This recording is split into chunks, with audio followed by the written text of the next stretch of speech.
Welcome to this first lecture video for Physics 4C. We start this semester with an introduction to light, a phenomenon connected to all the topics we will cover this semester: optics, special relativity, and quantum mechanics. In the set of lectures in this video, we will first start with a review and representation of Maxwell's equations from Physics 4B, which we will use to derive a wave equation for light, yielding a theoretical expression for the speed of light in vacuum. We also cover polarization of light, one of the optical phenomena most directly related to the electromagnetic wave nature of light.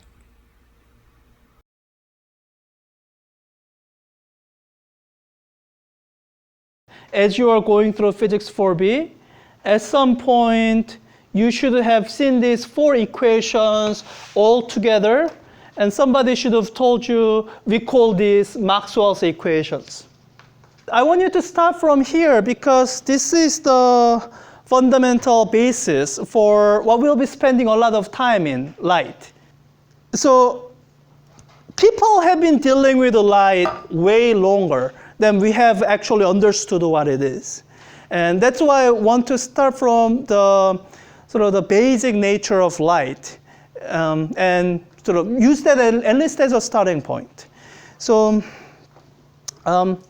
these are the Maxwell's equations that you hopefully saw in Physics 4B. What subject does Maxwell's equations deal with? Electromagnetic phenomena. Yeah, electricity and magnetism, right? Do everyone here remember what this letter E stands for? What does it stand for? Jason? What does the letter E here stand for? That stands for total. It could be total. Total what? So it's like the currents going through. We often visualize it that way. When you draw a picture for the thing that's represented as E, this is the graphical tool that you might have used to illustrate it. You would have maybe a positive charge, and you would have some kind of lines going away from it. And sometimes it looks like a flow the way it's drawn. And we talk about a flux of this. Actually, that's what this E dot dA is. That's maybe what you're remembering, the total flux of something.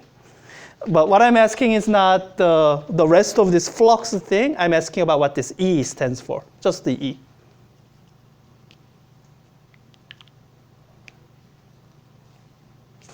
Kevin? Electric field. So now, depending on when you took Physics 4B, you might feel like you don't quite remember everything. I would recommend that you do review.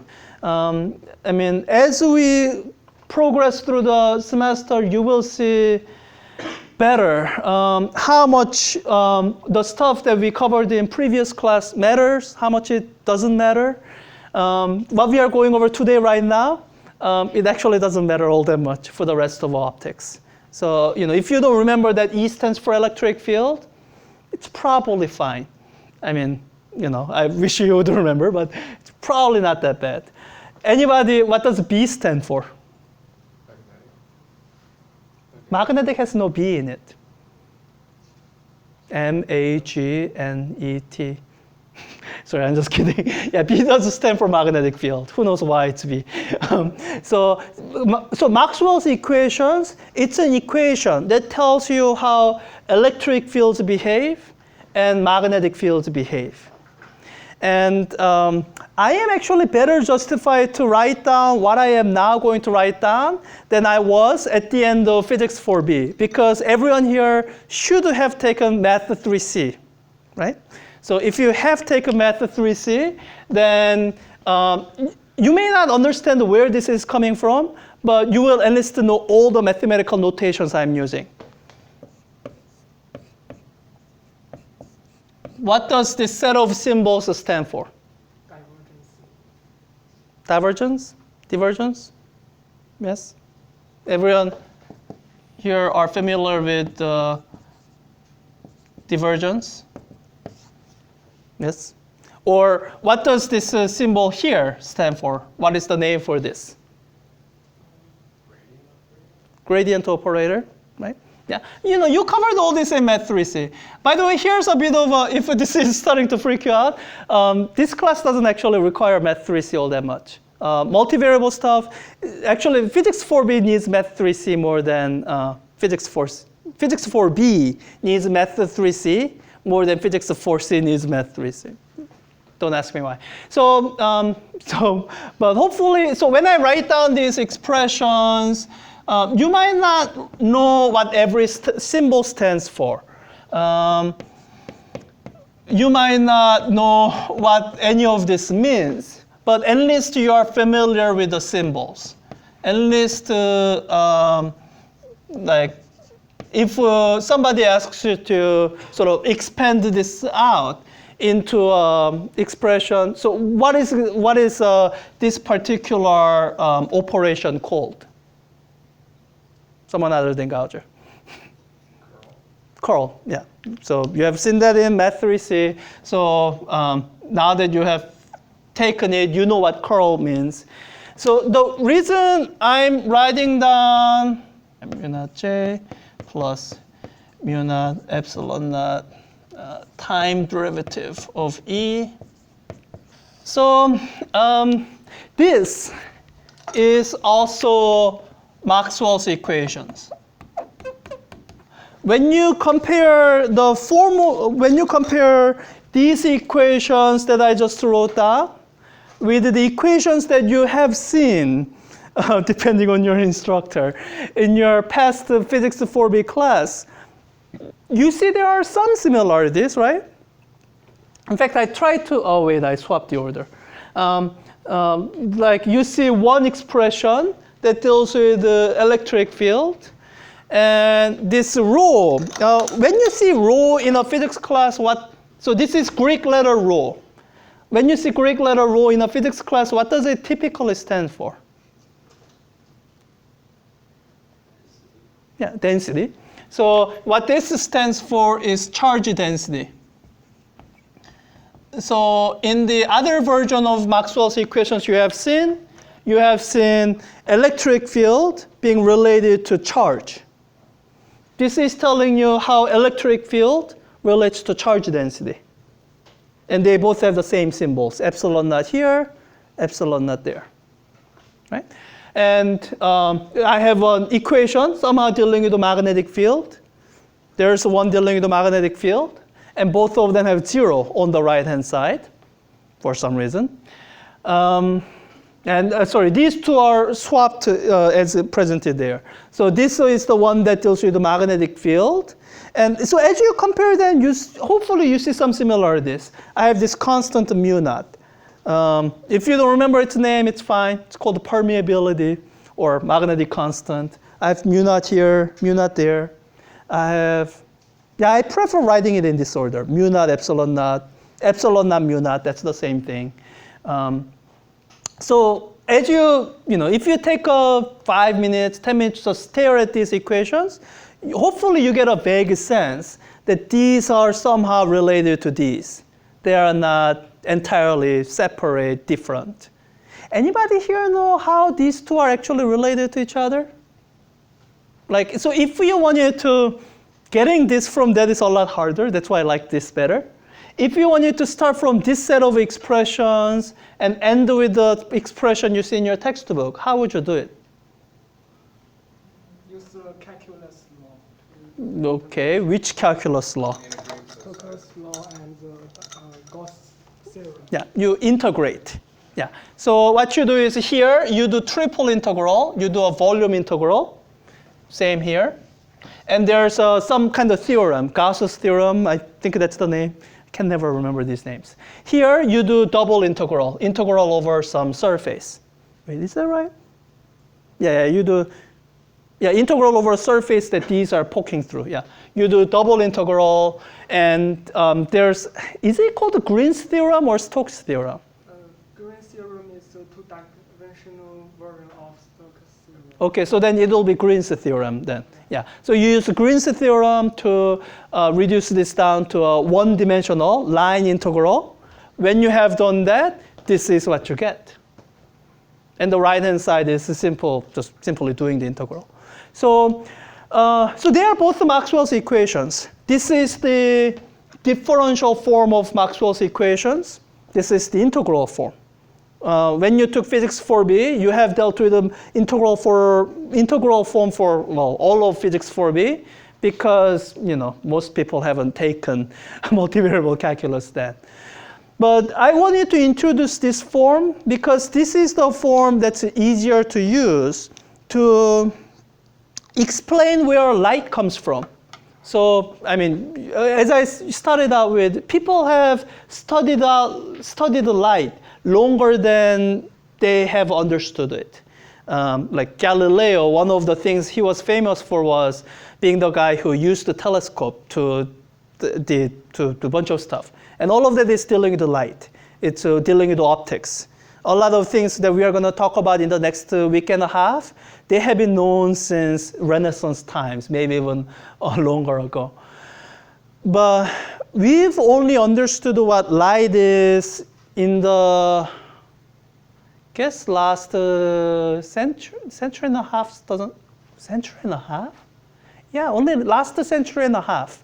That's when we've only known what light actually is for only 150 years. Less than how long United States have been around.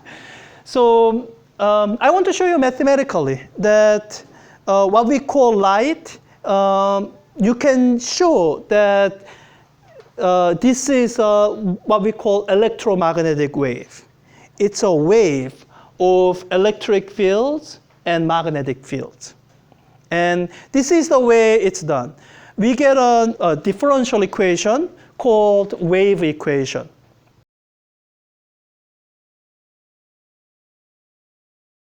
So this is something that was supposed to be covered in physics 4a, and depending on who you had a teacher, it might not have been covered. And even if it was covered, my experience is that most people forget, because here's the thing. I wish everyone have taken differential equations before you take your very first physics class, except that's not practical. So when you take your first physics class, you know what derivatives are, but you haven't really dealt with the differential equations. So, but this is the what should have been covered in physics 4a, something called wave equation. It's a very particular form of equation. It's a differential equation. This might have been the context where, for the first time, you saw something called the partial derivative. Everyone here is familiar with the partial derivative? Yeah. Once you knew what it wasn't all that scary, right? It was actually simpler than regular derivative.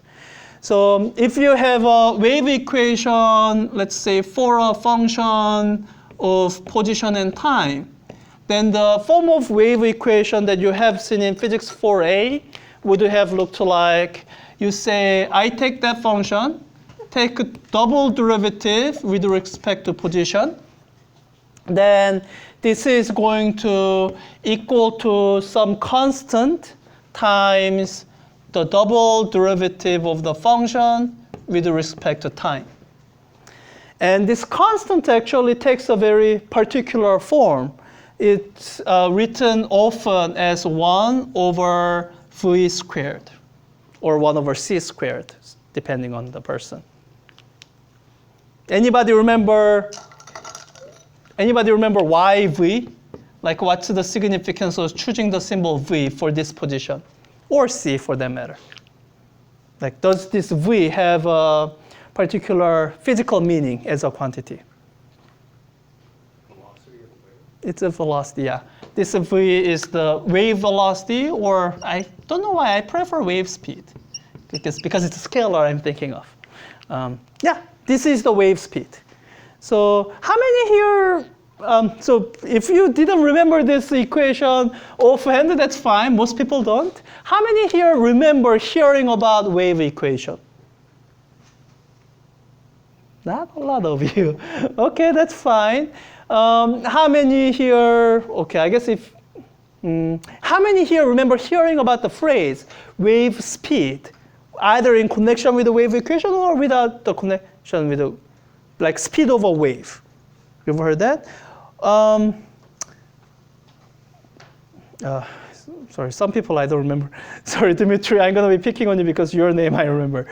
What can you tell me about wave speed? Do you know anything particular about wave speed that's somehow unique to waves? That's, I mean, you know, speed is how fast something is moving across, right? You can talk about speed of this ball. But something was special about wave speed. You can relate it to frequency? You can relate it to frequency, okay. Because if you have a periodic wave, you have this relationship. If you have a periodic wave, then let me try to remember this correct way. The wave speed is equal to frequency times wavelength. That's what you're thinking of. I have a follow-up question. Let's say I have a wave. I can actually do that right now. Here's Slinky. I can make waves on it right now. I just shake one end and there's the wave. Now, so if I shake this at a particular frequency, you see how fast the wave is traveling, right? Now, this is the follow-up question I want you to ask. If I change the frequency, how will my wave speed be affected? Let's say if I shake this at a slower frequency, how is my wave speed affected? Goes down. A lot of people think of that. So let's actually do a quick try. So it's harder to see with a periodic wave. Let me do it with a pulse so that you can see how long it takes for the pulse to travel. So the way I guess I'll do it is I'll do either a very narrow pulse like this one or a very wide pulse like this one. That'll be like having a high frequency and having a low frequency, right? And we can actually count how long it takes for the wave to travel from here to there. So let's just do that. This is the high frequency, 1001, 1002, maybe 2 seconds. This is the lower frequency, 1001, 1002, about the same amount of time, right? And if I do this more periodically, you can actually see that too. You can see that as if you track it more carefully, you can see that whether I shake it at this regular frequency or I shake it at much lower frequency, now it does change how quickly this is moving back and forth. But what does not change is how quickly this disturbance is moving across. So there's a phrase that I make many of my students memorize. So let me see if some of you can complete it other than Gauge. Wave speed is fill in the blank. It's a phrase, yeah? Constant? Not always constant. I can actually change the wave speed here. But changing the wave speed involves changing something else other than frequency. So the phrase I'm thinking of is wave speed is, depending on how you phrase it, either 3 or 4 words. Could be 5, depending on how many A's and does you use. If you don't use any O's or does, 3 words.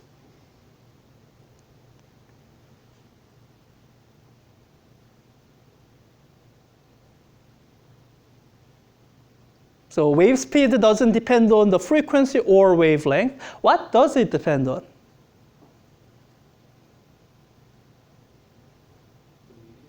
The medium. Yeah. So here, if I wanted to change wave speed, this is what I'll do. I'll change the medium itself. I'm going to stretch it out. What that does is it makes it less dense and it increases tension. Both of them have an effect of increasing the wave speed. So you'll see when I do the pulse, 1001, 1002, 1001, 1000. Yeah, it's like, it's not full 2 seconds, it's 1.5 seconds. And if I do even less of that, then, oh, sorry, it's not staying. 1001, you can see the change. So to change wave speed, you have to change the medium itself. So the phrase I would recommend that you memorize is wave speed is a property of medium. And this is how it's mathematically represented. So if I was teaching, I do teach physics 10, and when I teach physics 10, that's where I end with. Wave speed is property of medium. That's the fact I want you to memorize, and you're good. But because you guys have mathematical background, you can see now what it means for wave speed to be property of medium. this wave equation, this is determined by whatever the physical arrangement of the medium is. And that out of that arrangement, you get this particular constant here. And once you have this constant, then your wave speed is determined. This is how the medium determines the wave speed.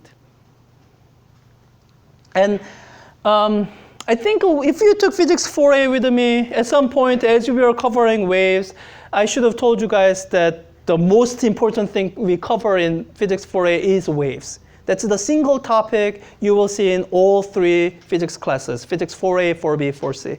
You should have seen what I'm going to show you now in physics 4B, but I know a lot of instructors skip it. Sometimes I skip it too. So the description here is general because it applies to so many things. And I want you to especially emphasize this because this general nature of wave will become more important, even more important in this semester. When we do quantum mechanics, another word for quantum mechanics is wave mechanics.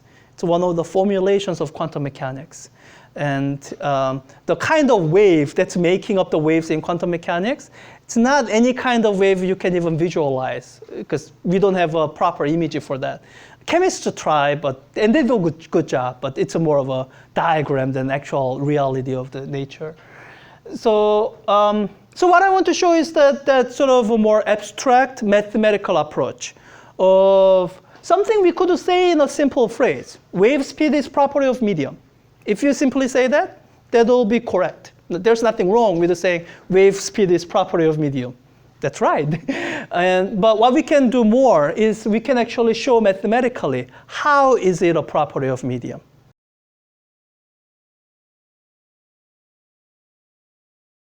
The electric field and magnetic field is one particular kind of medium where after a few somewhat abstract mathematical steps, we can get an equation that looks kind of like this. We can get a wave equation.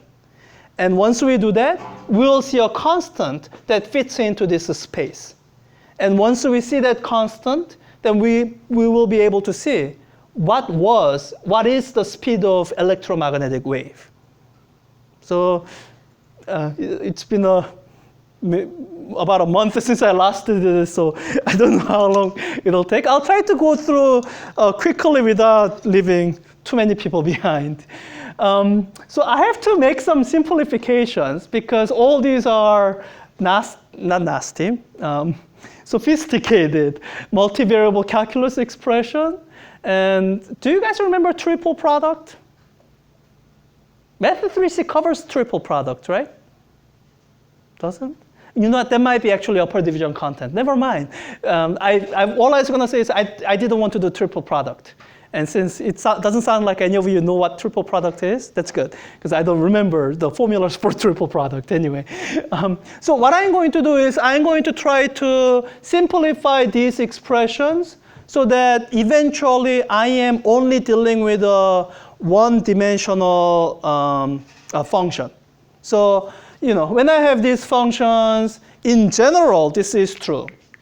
The electric field, in general, it's a function of a three-dimensional space, right? Because I can define an electric field at any point in space, and you need three space coordinates to specify a point here, right? So its electric field in general is a function of position x, y, and z.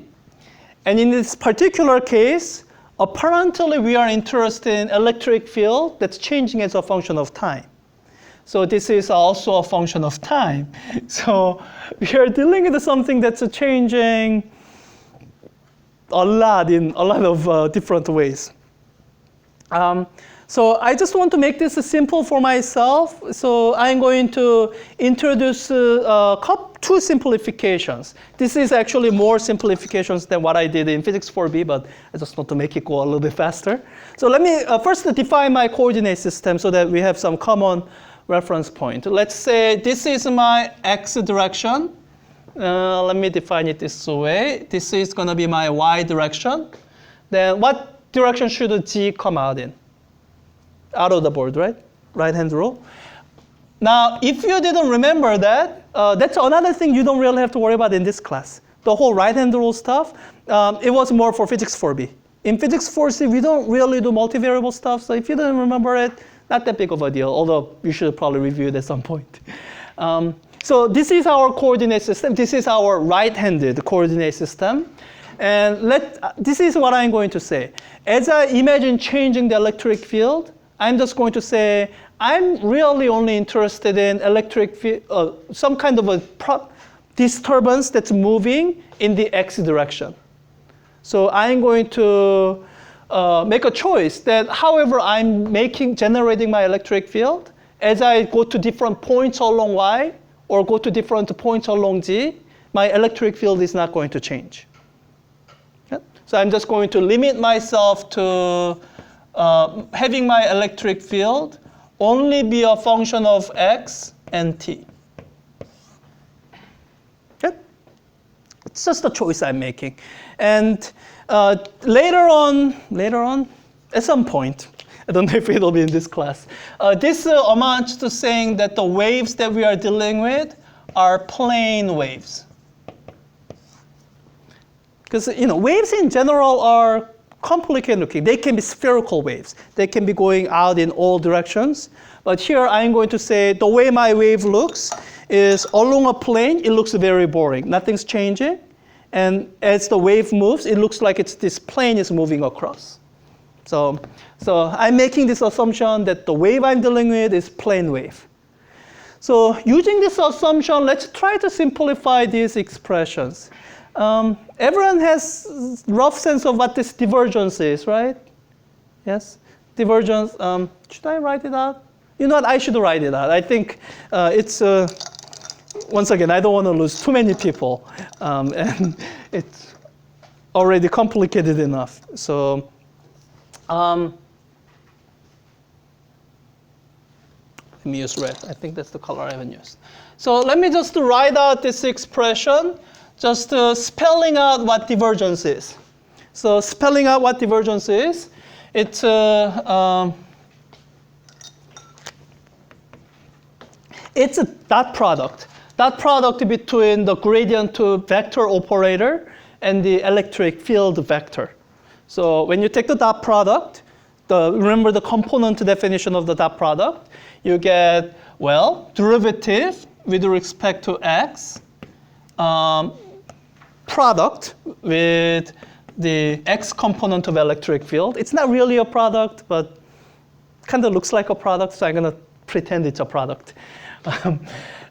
We call it abusing the notation in physics, maybe in math too. So this is the divergence spelled out. You are taking the x component derivative with respect to x, y component derivative with respect to y, z component derivative with respect to z. So for this electromagnetic wave, so this is the simplification one that I've made. We say it's not going to be, it's only going to be a function of x. And let me tell you the second simplification we are going to make. When you see this, so I mean, I hope all of you are getting the hint earlier. It's this light that's going to be electromagnetic wave. As the light moves across, is there any electric charge between where my laser pointer is and where my hand is? Is there any electric charge? I mean, it could be vacuum, and the light would still go through, right? Light goes through space, the vacuum of space. So when we are describing this wave, we should be able to come up with an equation in a region of space where it's a vacuum. In other words, I'm going to talk about region of space where charge density is equal to 0.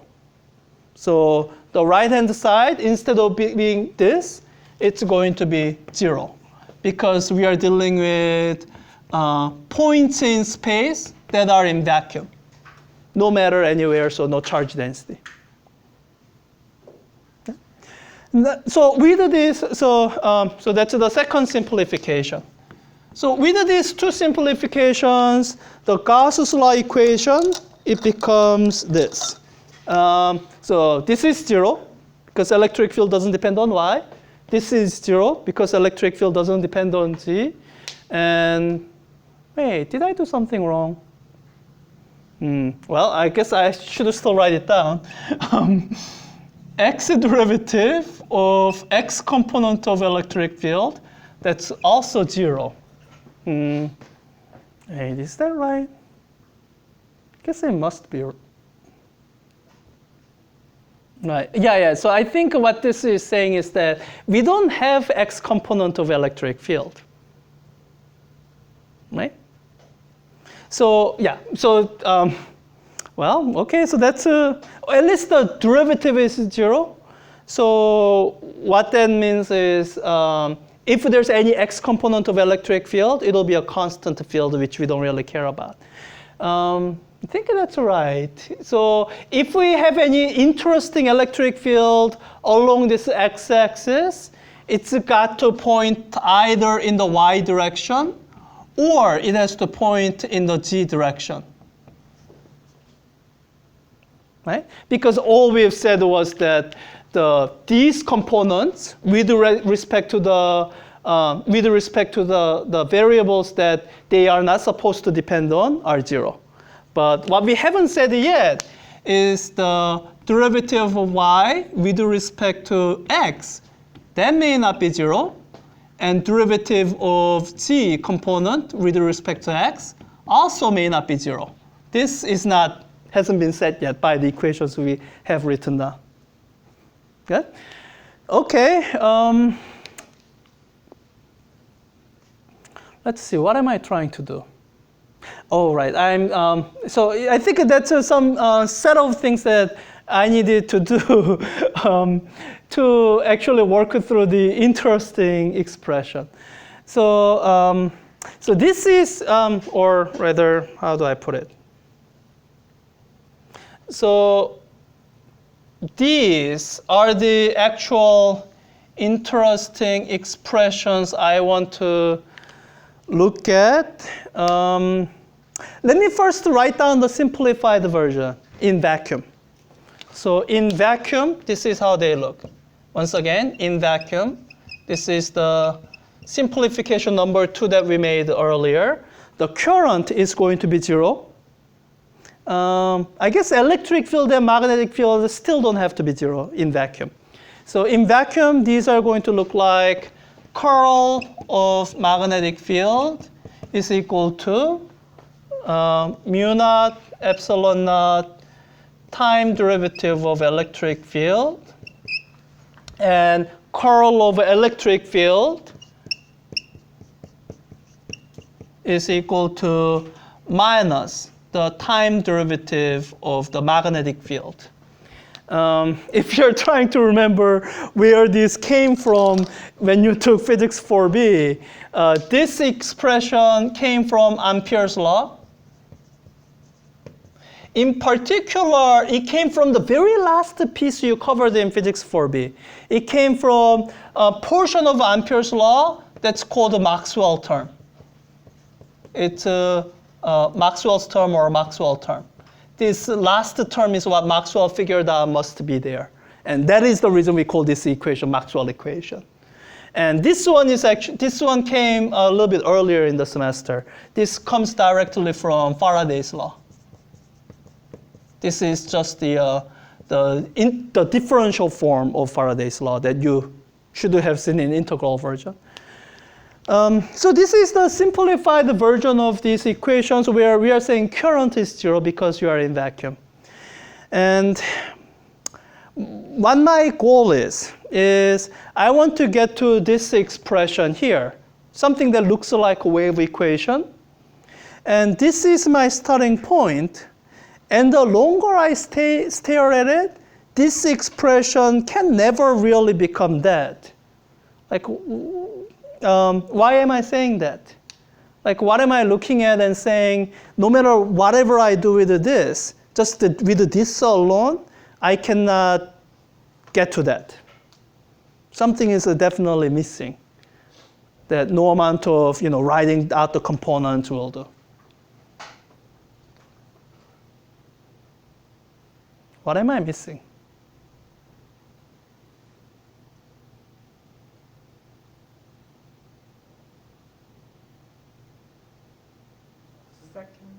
I mean, so you are not going to see V here because I'm first going to get combination of constants that I'm going to call wave speed later.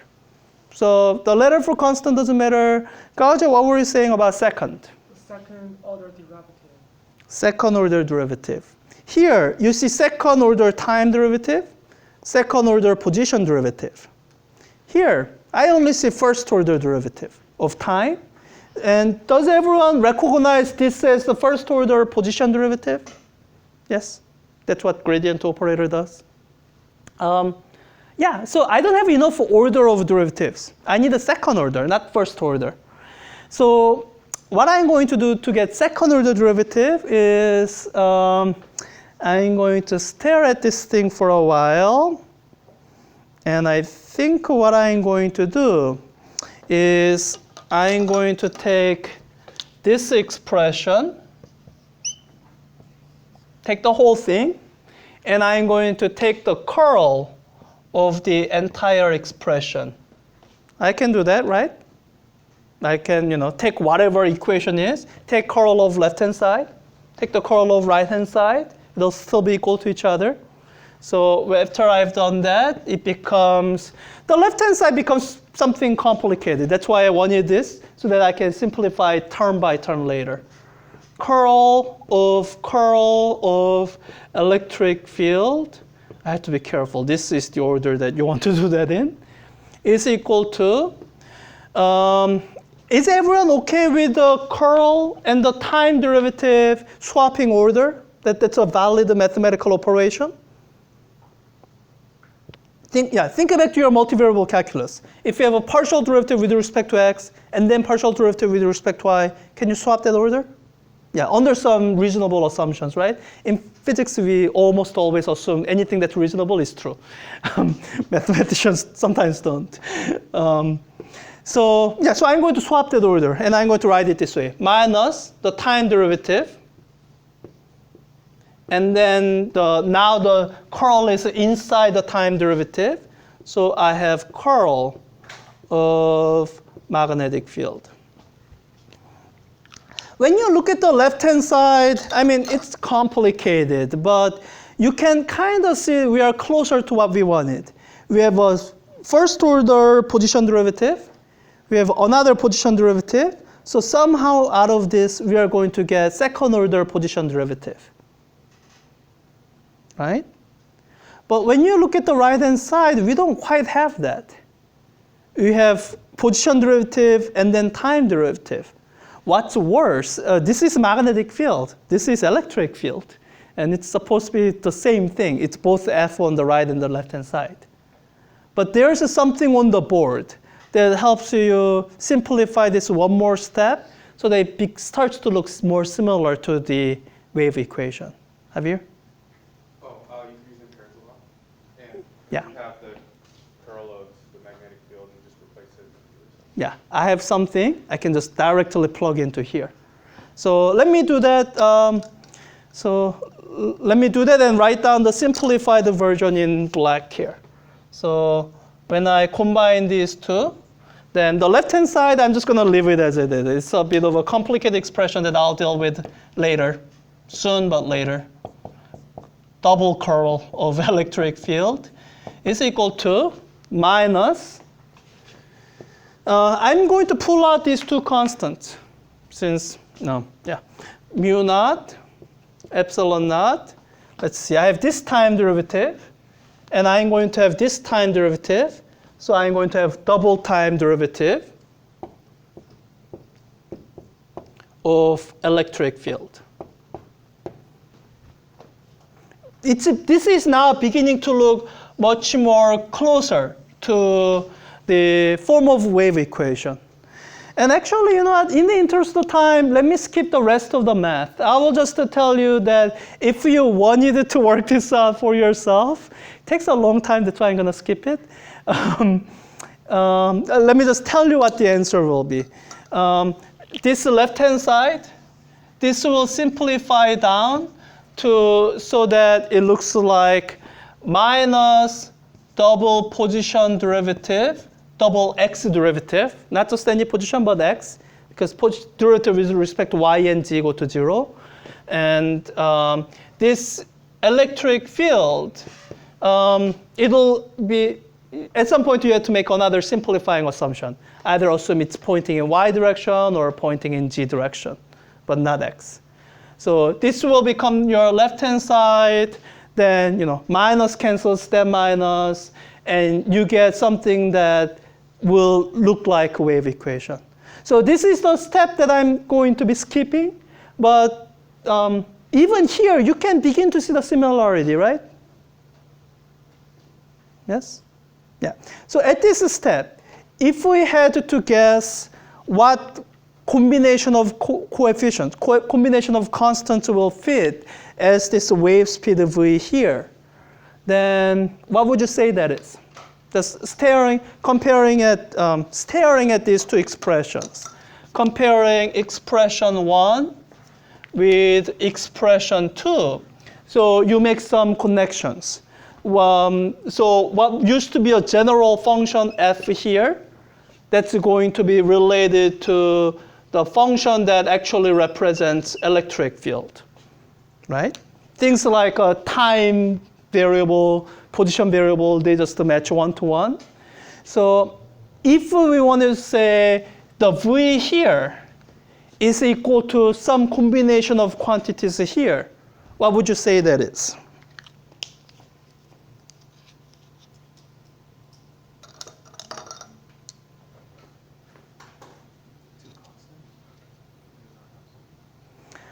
All right, I want to be careful. I don't think you mean that v is equal to μ₀ ε₀.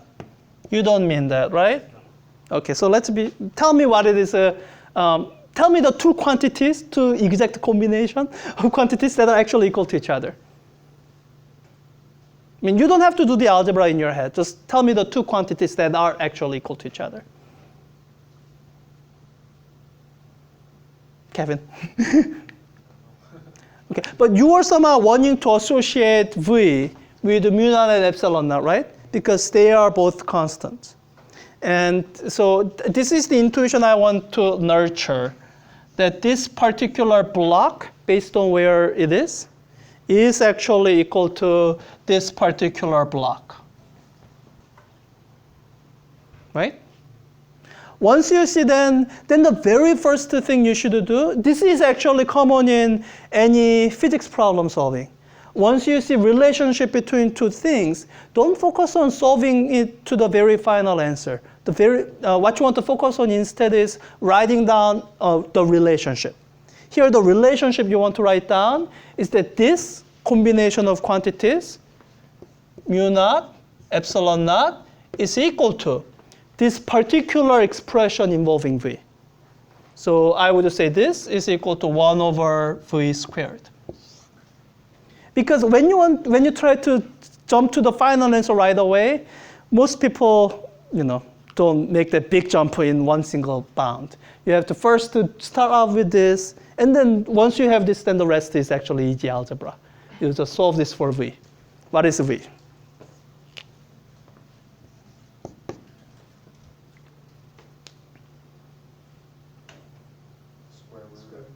Okay, there's the square root. Over 1, or yeah. 1 over the square root. Yeah, take the reciprocal and then square root, right?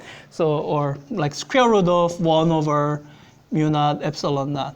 So we've skipped quite a few steps, but this is the result. So Maxwell was the guy actually who went through these calculations first, because Maxwell was the guy who came up with this term that actually made this calculation possible.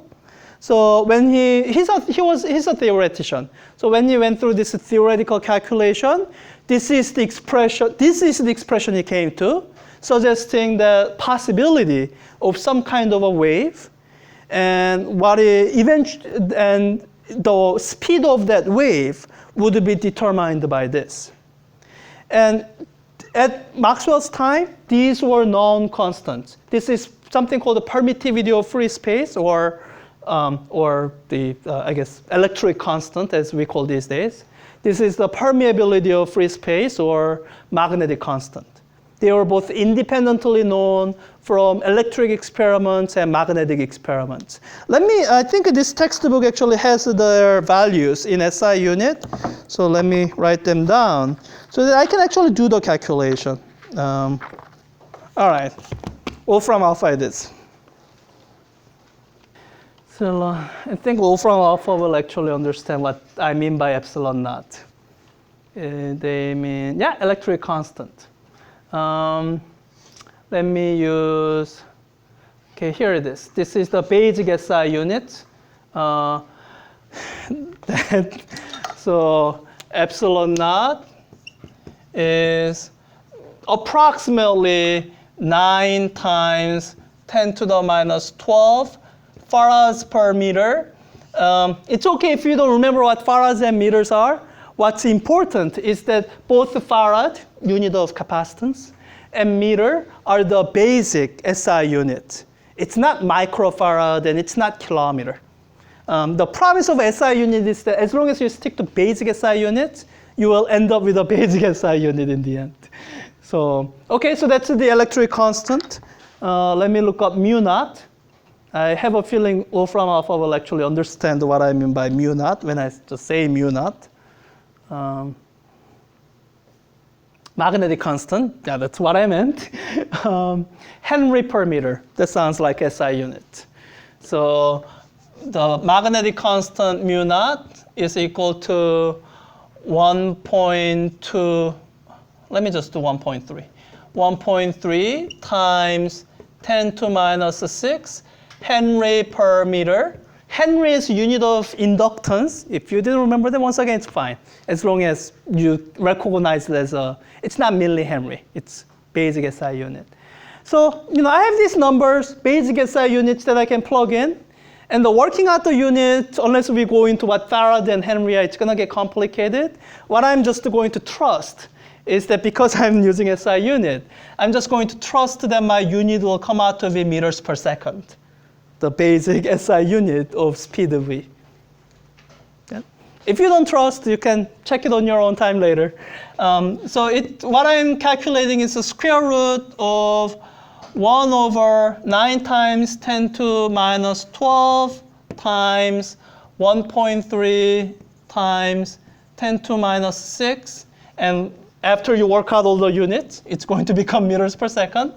I think I can actually do this kind of in my head. 9 times 1.3, it's going to be close enough to 10. I mean, 12, close enough to 10. So it's going to be 10 times 10 to minus 12 times 10 to minus 18. So 1 over 10 to minus 17, right? Yes. So it's square root of 1 over 10 to minus 17 meter per second. Let me rewrite this in a slight way that I will explain later. I'm going to write 10, multiply top and bottom by 10. Then it's 10 over 10 to minus 16, right? What's the square root of 10, approximately? 3, yeah. 3 is close enough. So this is going to be equal to approximately 3 times. So 1 over 10 to minus 16 is 10 to the 16, right? What's the square root of 10 to the 16?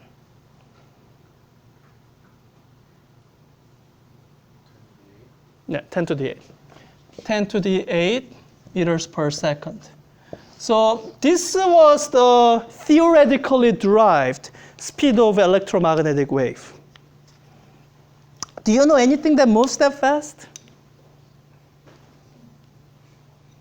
So in Maxwell's time, there was really only one thing that physicists knew moved that fast, light. People have actually made measurement of speed of light before Maxwell did all this calculation. Your textbook actually described all those ingenious experimental arrangements that allow the people to measure the speed of light. It's under the section, the propagation of light. And if you read through it, you will read about if you read through it, you will read about how people actually made a measurement. One of the earliest measurements was based on astronomy. Itself is kind of amazing that people were able to figure that out. And later on, people actually made mechanical setups where they could directly measure the speed of light. So by Maxwell's time, people knew that this is how fast light traveled at about 300 million meters per second. 300 times 10 to the 6 meters per second. And so when Maxwell came to this result, it made it easier for him to conclude that this electromagnetic wave that he's theoretically hypothesizing might be the light wave that people have been trying to figure out for a long time. And so he made a guess, and if you read the book, there's an experiment by Hertz who actually verified experimentally that yes, you can produce, I guess it's not, or I guess experimentally verified that electromagnetic waves travel at speed of light. I don't know. Read the book. These are the details I actually get confused on. So this is the sort of the underlying nature of light. And I want you to start the semester with this material because you're actually going to see light a lot. You're going to see light in the context of optics. I mean, that's what light is. But we are somehow going to ignore all this for a while. We are going to do geometric optics for a while. But that's why I want you to start out with this, even though we are going to step away this for a while. And then later, when we come back to quantum mechanics, talk about photoelectric effect, I want you to remember this, that people had figured out light as early as 1860s. People have proven mathematically that light is electromagnetic wave. And then later on, we're going to talk about how light is not a wave. So that's all coming down the semester. And for the next 4 or 5 weeks or so, it's going to be very practical optics. This is the kind of thing you deal with if you become an optometrician. You'll be dealing with the stuff we are going to cover in the next few weeks.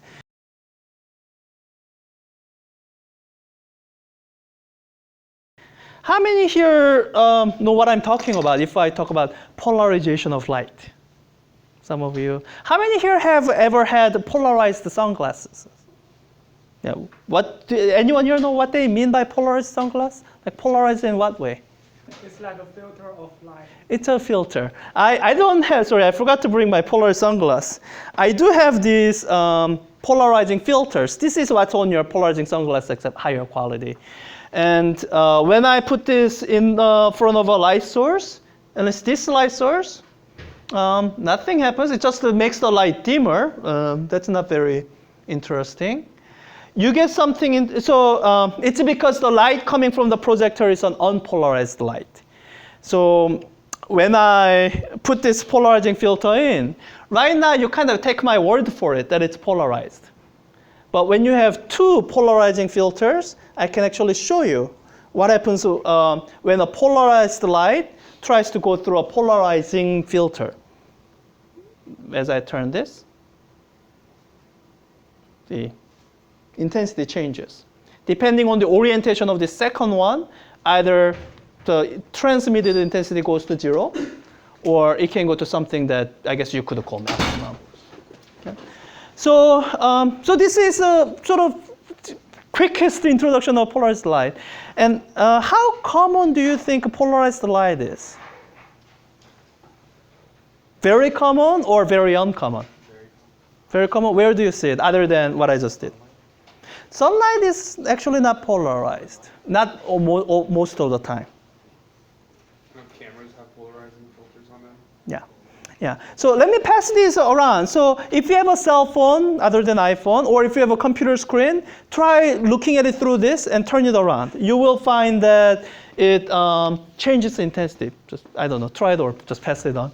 So any LCD screen is naturally polarized the way it's constructed. Apple, by the way, does things to its phones so that it appears as unpolarized as possible. It's like circularly polarized. We won't get into that. So,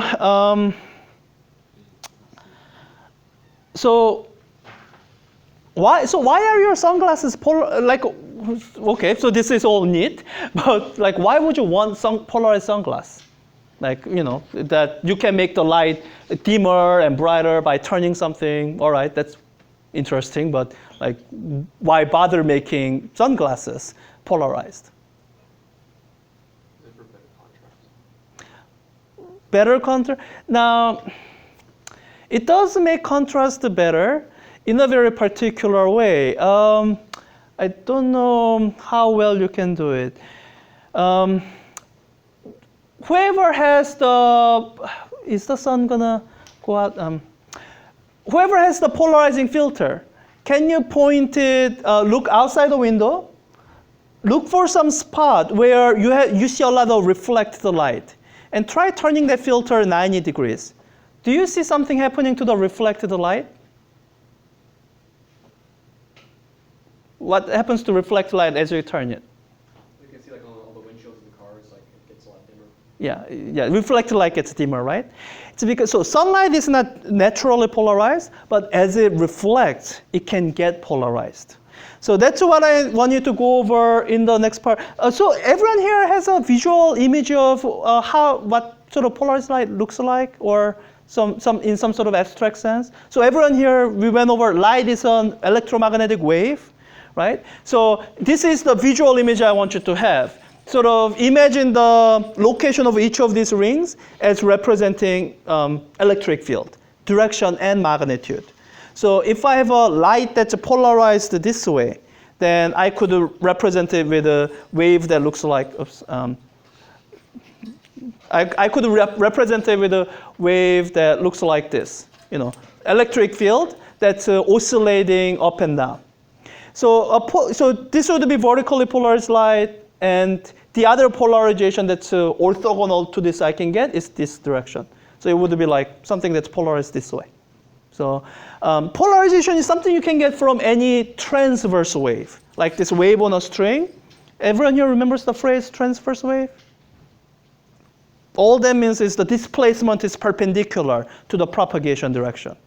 The other one is the longitudinal wave. Sound waves are longitudinal wave. So the sound waves cannot be polarized because it's the displacement is along the direction of propagation. So like when you turn in 90 degrees, nothing really changes. So that's the visual image I want you to have. And with that visual image, let me try to go over what's called the Brewster angle. I don't think your textbook refers to it that way. Or we could call it polarization by reflection.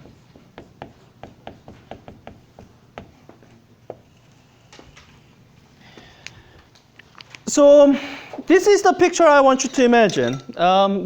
We've been using example of water. So let's say water.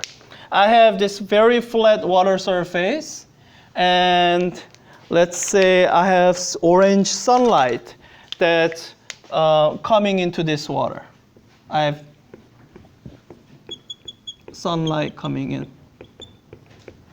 And let me just draw one ray that's going to bounce off of a point on the surface. There will be something reflected, and there will be something refracted. Good? And as I said twice now, sunlight is not polarized. So within this ray of light, if you look at the oscillating electromagnetic wave, you'll get the electric field that's oscillating in the two possible directions that are both perpendicular to this. So one possible direction would be oscillating this way, so perpendicular, sort of up and down. What's the other way that it can be oscillating. That's perpendicular to this. Yeah, in and out. So the light, sunlight, it could be polarized in this way. Let's call that direction A. Or it could be polarized so that it's going into the board, and then as it oscillates, comes out of the board. This we would, let's call that B. So those are two possible polarization of this unpolarized light. And as it hits here, you can sort of think of it as 50% of the light intensity is polarized this way, 50% of the light intensity is polarized this way. That's what makes it unpolarized. It's a little bit more nuanced than that, but that's good enough for us now. And what I want to describe is as this both types of electric fields reflect here, they reflect differently. Let me actually step back a little bit. So if you look at the picture kind of microscopically, what produces this reflected light? Something produces it. Does the sun produce this reflected light directly? No, it's going the wrong direction, right? So I want you to go back to, so light is an electromagnetic wave. What do you need to produce an electromagnetic wave? The change of current. You could do it with a current. Yeah. Or change of magnetic field. Also still current, which is magnetic current, yeah. So I want to describe things as electrical as possible. So what Gauge is trying to describe is what's called the magnetic dipole radiation. I want electric dipole radiation.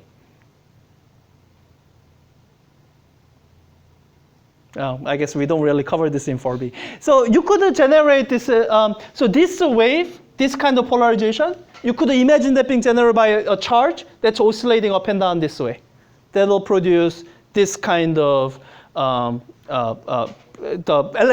light that's polarized this way. Or if I have a charge that's oscillating into and out of the board this way, that'll generate electric field that's oscillating that way, so the light polarized this way. Yeah? So as this electromagnetic wave hits this surface, how, so this is what I want to say. This reflected light, it's coming from the water. How does water contain charges that's going to be radiating light?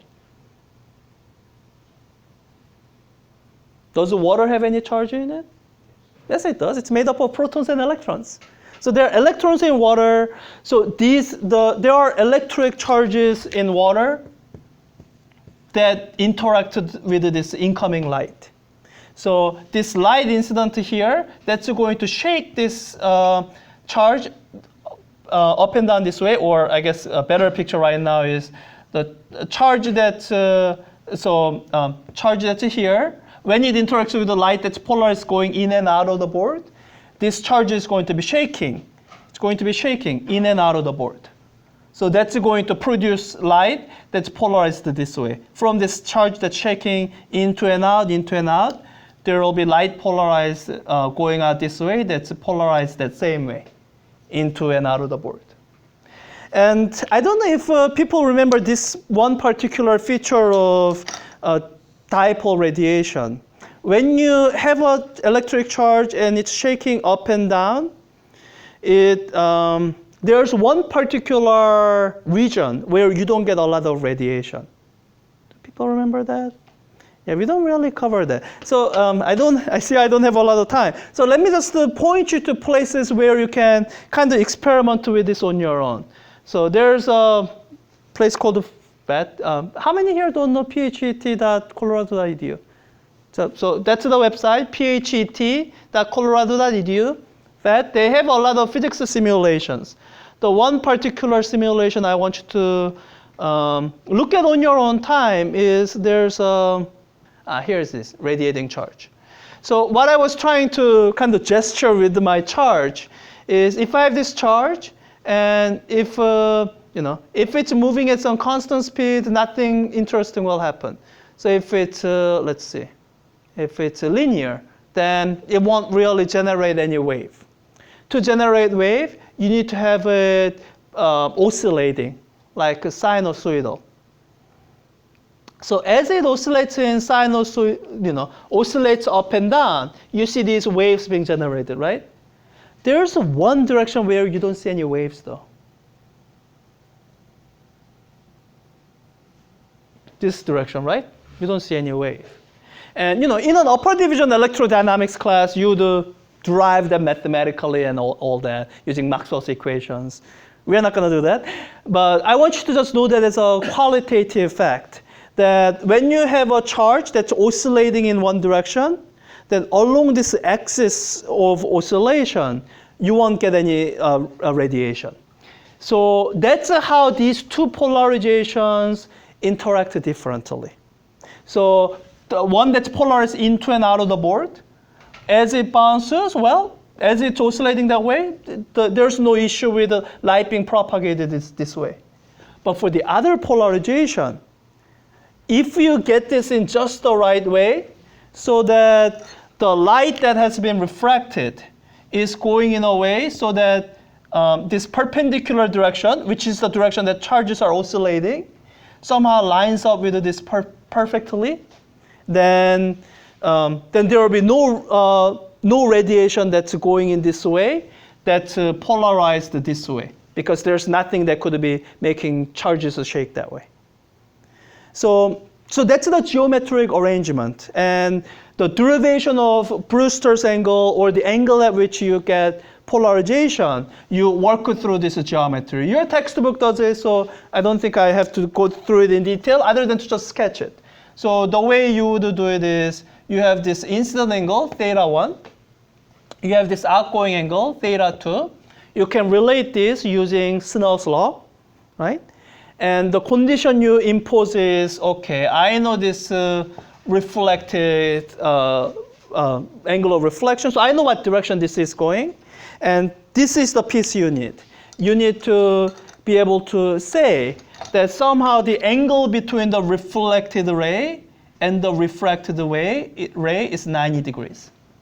Under that condition, there's no oscillation of charge in the medium that would produce the other polarization, so the light is 100% polarized. So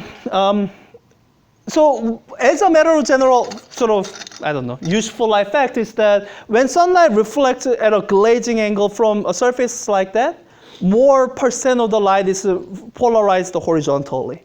So they make these polarizing sunglasses in a way to block that horizontally polarized light so that you can see better through glares. You'll see that if you turn your head 90 degrees, then you actually get extra glares because it's blocking the other light but letting through the light that has been polarized through reflection.